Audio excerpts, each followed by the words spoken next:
Kapatid! Tulungan mo ako! Pinagkamalan ako ng magnanakaw! Hinapan ako ng Guardia Civil! Malapit na sila! Tulungan ako! Siya! Dito lang ako ng talampin! Hindi mo! Huliin mo siya! Huliin mo siya! Huliin mo siya! Lumayo ka! Lumayo ka! Hindi mo! Lumayo ka! Awan niya ako! Hindi mo ko yun!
bayan na nakagapos at isang lalaki na nakaupo at nagsusulat sa maliit na mesa. Ang Ang lalaki ito ay si Dr. Jose Rizal.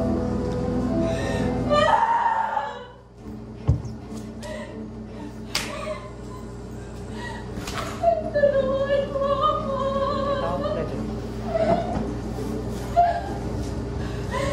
Tulungan ako!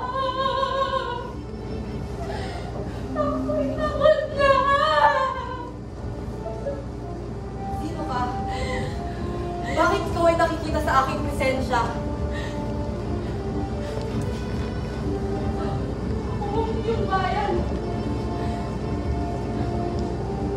Ako ang isang bayan. Basta rin ako'y nakatapos sa panalo mong mga kababayan. Ang aking mga kababayan? Oo! Oo, kayong mga kababayan! Sila'y nagpalimit sa sarili lang tahanan. Ako ang inyong tahanan! Bakit niyo ako inayaang magapos at mabigat dito?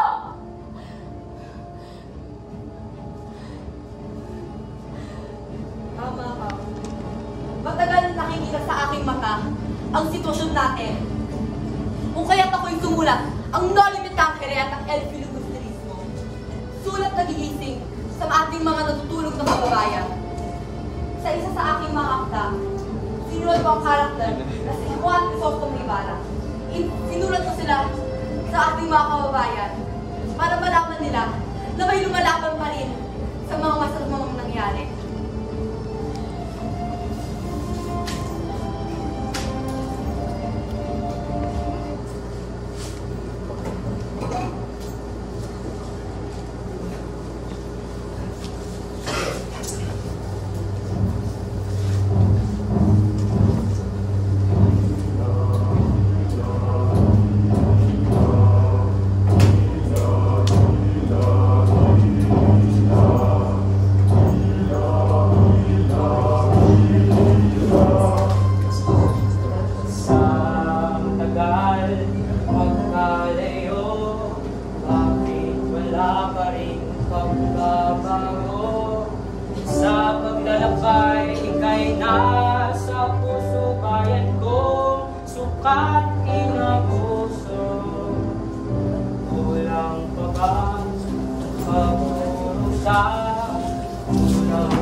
Nilagay ko ang aking sarili kay Crisostomo.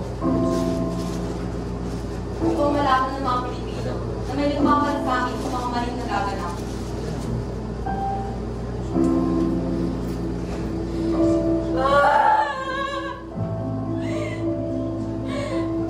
Pagod na ako! Tulungan niyo ako! Kailan ako mawawala sa kahirapang ito? Nasaan? Nasaan ang tatanggal sa akin sa kahirapang ito?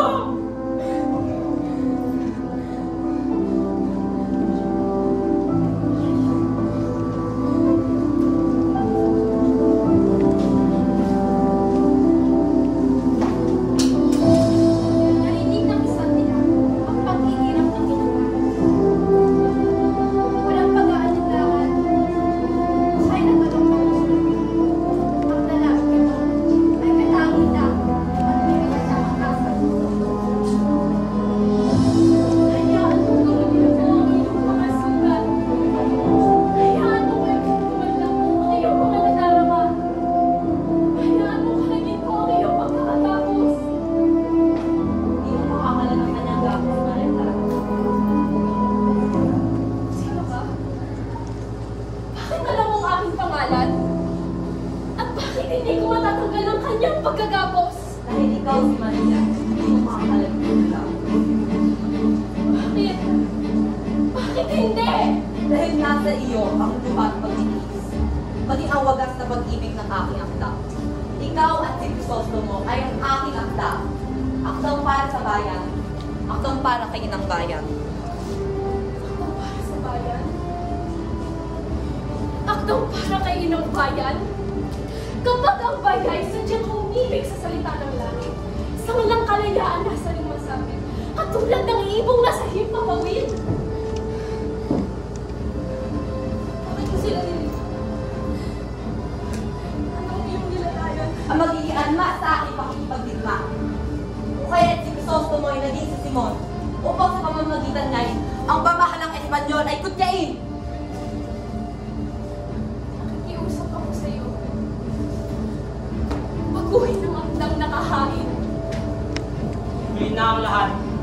Siya'y malapit na sa kanyang katapusan. Kita ko ang kalaging-labing na kanser, sumisira sa ating lipunan, kumakapit sa ating mga lakas. Humihingi ng ang kanser na ito, kabugtutan, kapustanganan, at katwalian. Ikaw!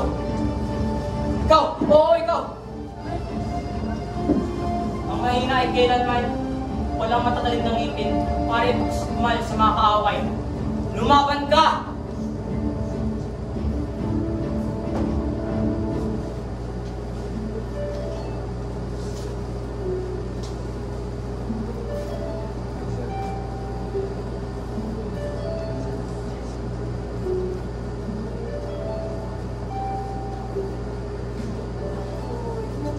Buhay mag-isa. Pilit magsaya. Ako'y kakaiba, paitay na naglaw.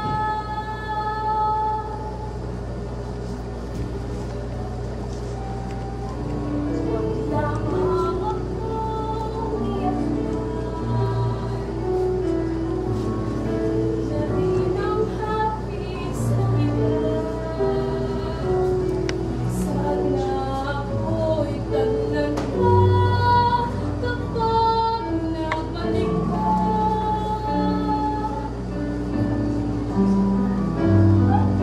Buot at ngit-ngit, iyong bang ipagkalamang paghinanti sa pusong maiiwasan balinlang.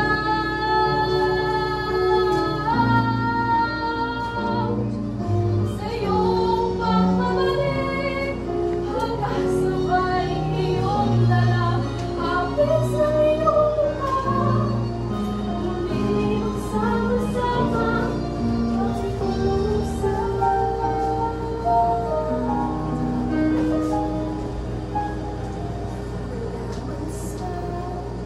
pagpapabig mo.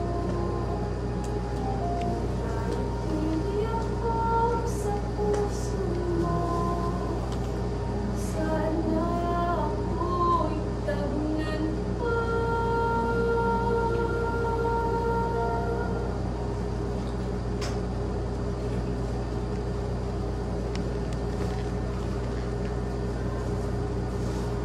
Ang taong aking Vicente sa kanyang mga akla ay hindi nag-isang para makalaya ang ating pinagbayan. Katahilan ito, kalooban niya, ay nasubukan. Patawad din ang bayan. Patawad ba niya, Clara, sa pagiging instrumento ng paghihintay. At patawad sa'yo, Crisostomo. Ika'y naging sandata sa isang malupit na laban. Huwag nang itangis na ikaw ang naging dahilan. Ibalik muna ako sa mga batang isisilang palakang. Ibalik ako na wala akong hinangad kung hindi ang ating kalayaan inaasam-asam. Ang aking buhay ay buong puso kong inaalalay. Ang aking buhay ay buong puso kong inaalay.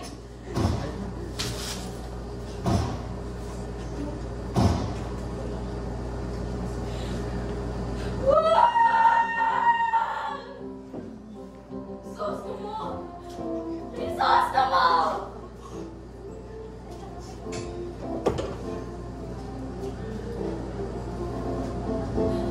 Sa mga Pilipino na nagnanais ng kaginhawaan, bigyan kaligayaan ang bayan una sa sarili nyo.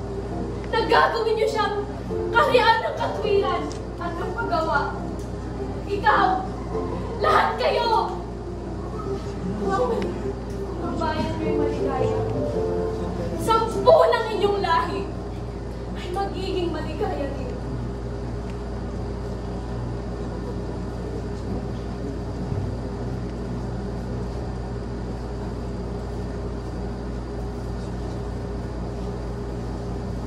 Tas mo ang malinis mong noo. Sa araw na ito, kabataang Pilipino,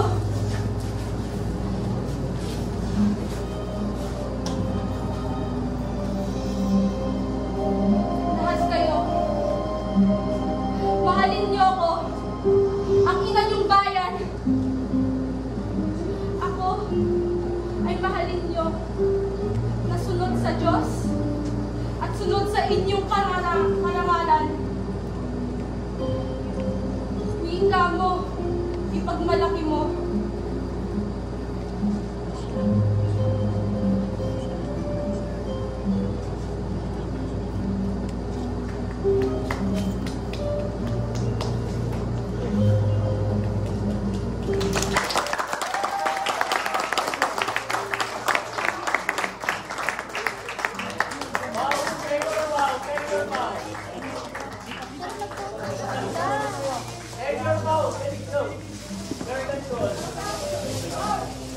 Bow, bow.